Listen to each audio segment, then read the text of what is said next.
खारलाङो बेनिखायनो आङो सांबादिक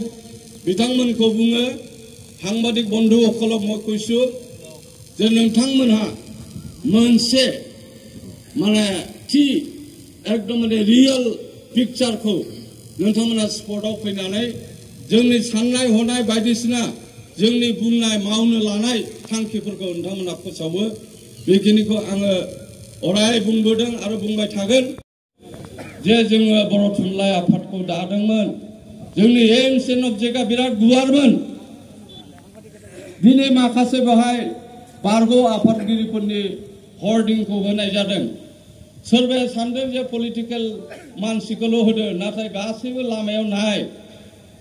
नुथों सांबादिक बन्धु बिथांमोनाबो नुगोन जे बहाय जोङो बयखौबो बहाय सन्मान होनानै हर्डिंआव जोङो होनाय जादों आरो जोङो गेदेरखौ मान होनो रोंनाय मोनसे जाति जाबाय उन्दैखौ अननो रोंनाय जोङो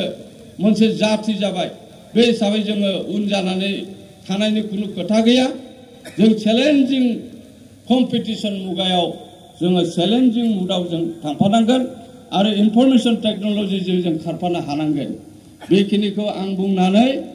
गासिनिबो गोसो गोरबोनिफ्राय गाहाम हामलायथि जासिनानै दिनैनि बे माने नैथि साननि बे गोथार फिरफिला बेखेवनाय